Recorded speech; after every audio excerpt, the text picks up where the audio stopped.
Sibar, the Central Visayas Administrative Region na mabalik ang buhol o kadaghan.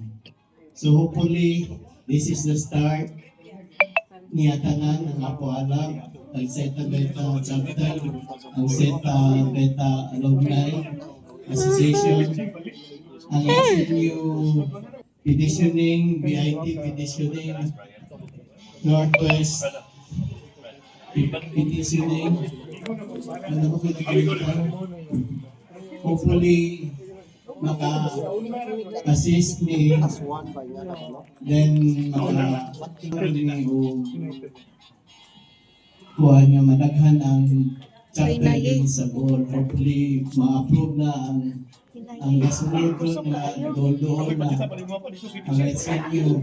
Nagamay na lang din sila requirements na i-comply sa na sila. And another thing, katong mapagkarinyo ID, kaya wala sila mo dayon ang anhi din sa buhol, kaya mula may timingan itong typhoon. Palihog na lang ko sa inyo Kusog kayong bata. sa chapter. Huli nila na ito pala sa Manila. Then, ilan lang i-ship, ilan lang ipadasa. Road sa carrier, gamot padatan. Ang old renewal lang sa old ID, kuha na ninyo, i-send lang sa messenger sa ako, GDP's Values Florida or sa inyong chapter pa kayo. Pasa na ako. Yan ako na ipada sa Manila. Ang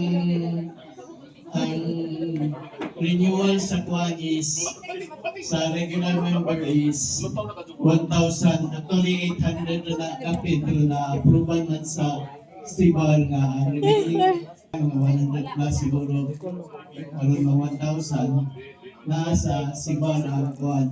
Then ang lifetime is 300 kapit, unang 500 ang lifetime member. So ang next 1,000 ang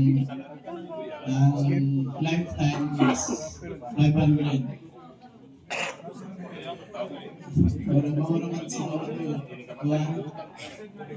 And let's enjoy the night na lang.